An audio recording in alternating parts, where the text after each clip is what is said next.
CIET NCERT द्वारा प्रस्तुत है रेडियो बाल पत्रिका रंगोली।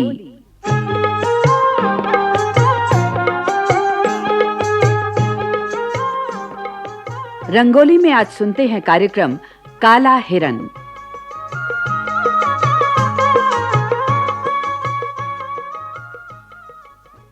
दोस्तों, रंगोली कार्यक्रम में आपका स्वागत है।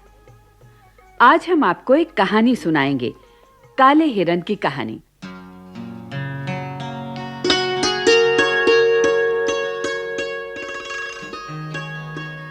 दोस्तों, बात बहुत पुरानी है। गंगा की तराई में एक जंगल था, बहुत ही बड़ा और घना। जंगल के बीचों बीच एक झील थी। इस जंगल में हिरनों के कई झुंड थे। सबसे बड़े झुंड में लगभग 50 हिरन थे। इन हिरनों का मुखिया काले रंग का था। काले रंग के हिरनों की प्रजाति संसार में लगभग समाप्त हो चुकी थी। केवल इस जंगल में इनका एक छोटा सा परिवार था। काला हिरन, उसकी पत्नी और 2 सुंदर छोटे-छोटे बच्चे। दोस्तों, एक दिन की बात है, जंगल में शिकारियों का एक दल शिकार के लिए आया। शिकारियों में उस देश का राजकुमार भी था।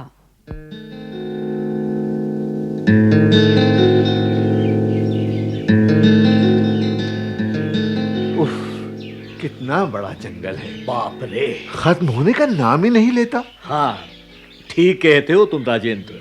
सुबह से दोपहर हो गई मगर एक शिकार भी हाथ नहीं लगा। मेरा तो प्यास से बुरा हाल है। मेरा भी। आज गर्मी बहुत है। ना जाने राजकुमार का क्या हाल है। अरे देखो, हाँ? राजकुमार भी इधर ही आ रहे हैं। अरे हाँ, आओ, उनके पास ही चलते हैं। हाँ, ठीक है, चलो।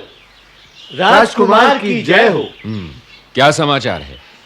हमने जंगल में बहुत आगे तक जाकर देख लिया राजकुमार, पानी कहीं नहीं मिला। जी।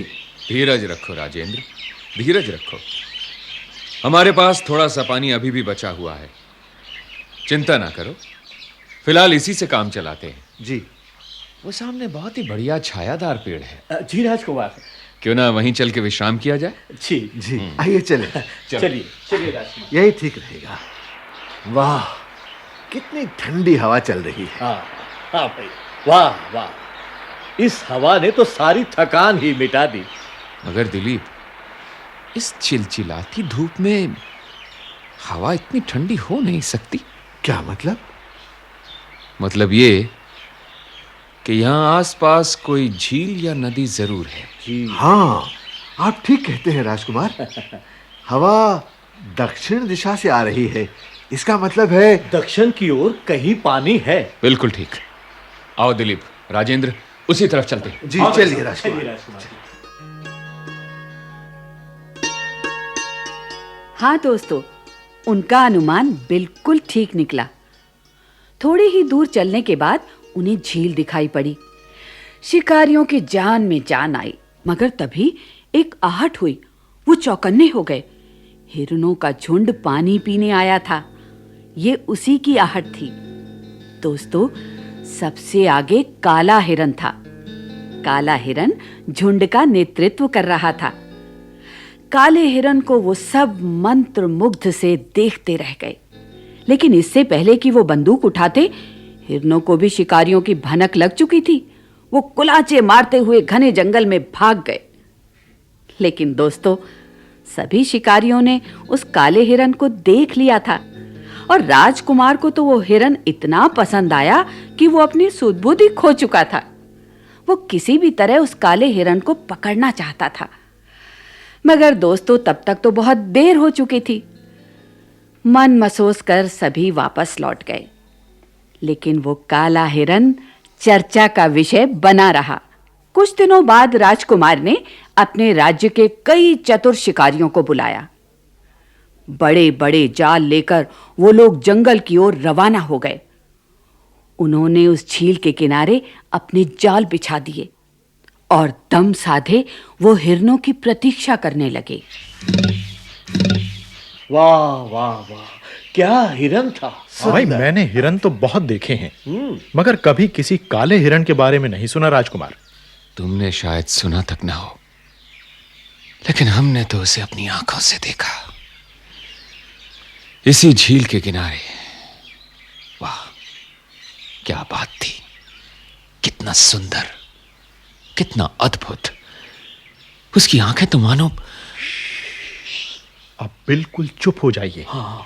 हिरण बहुत चौकन्ने होते हैं, कहीं हमारी आवाज उन्होंने सुन ली तो गड़बड़ हो जाएगी। अरे वो देखो, हिरणों का एक झुंड, वो झील के उस पार। और आगे आगे चल रहा है वो काला हिरण।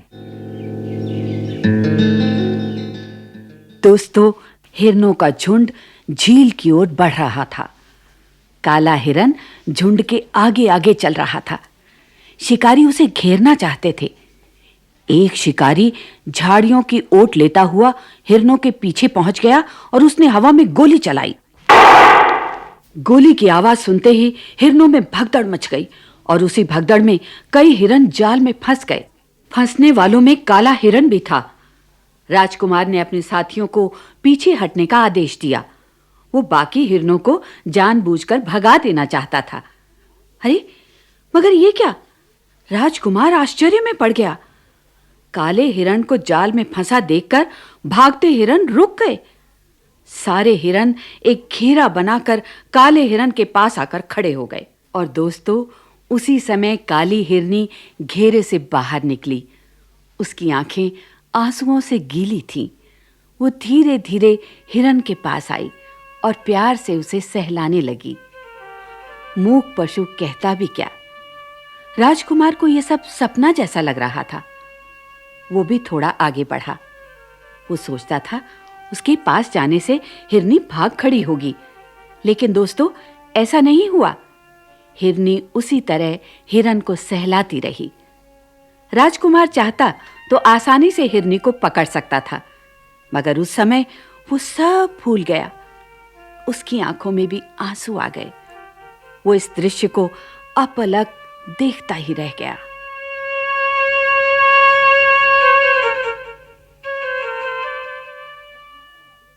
फंस गया काला हिरण जाल में, अब पकड़ लो इसे। राजकुमार, राजकुमार, क्या हुआ आपको? राजकुमार जी, बोलिए ना। क्या हो गया राजकुमार? नहीं, कोई नहीं पकड़ेगा इस काले हिरण को। बड़ी मुश्किल से तो जाल में फंसा है। मैंने कहा कोई नहीं पकड़ेगा इसे। जी जी राजकुमार जी। प्रेम के इस अद्भुत उदाहरण को देखकर अरे किसका दिल नहीं पिघल जाएगा? बोलो, क्या क्या हम लोग इतने निर्दयी हो गए? नहीं, इस काले हिरण को कोई नहीं पकड़ेगा, बल्कि आज के बाद हमारे राज्य में पशुओं को कोई नहीं मारेगा।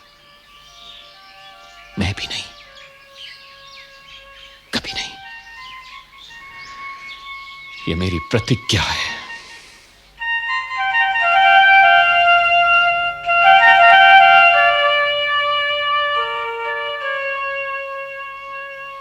हाँ दोस्तों, हिरनी की करुणा भरी मूक प्रार्थना ने राजकुमार का हृदय पिघला दिया था।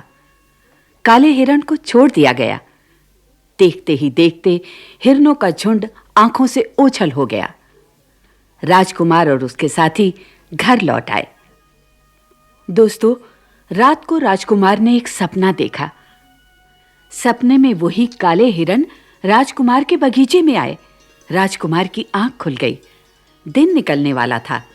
राजकुमार ने खिड़की खोलकर देखा, सचमुच काला हिरण और हिरनी बगीचे में खड़े थे। राजकुमार तुरंत बगीचे में आया। उसने हिरणों को प्यार से पुचकारा। कुछ देर तक वो राजकुमार के पास खड़े रहे और फिर छलांग लगाकर जंगल की ओर भाग गए। दोस्तों, उस दिन के बाद हर रोज वो राजकुमार के बगीचे में आने लगे। राजकुमार ने राजा से कहकर जंगली जानवरों के शिकार पर रोक लगा दी। और दोस्तों, तभी से सभी जानवर निर्भय होकर जंगल में सुख से रहने लगे।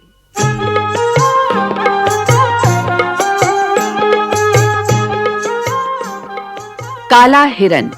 अभी आप सुन रहे थे CIET NCERT द्वारा प्रस्तुत ये कार्यक्रम। कार्यक्रम संचालन एवं निर्माण परामर्श प्रभुदयाल खट्टर। आलेख चंद्रदत्त इंदु। विषय आभार संयुक्ता लूथरा। कलाकार राम मैनी, मंजू मैनी, कीमती आनंद, बाबला कोचर और अतुल आर्य। ध्वनियांकन सतीश लाडे। निर्माण सहयोग दाऊ दयाल चतुर्वेदी तथा रेडियो रूपांतर निर्माण एवं प्रस्तुति अजीत होरो।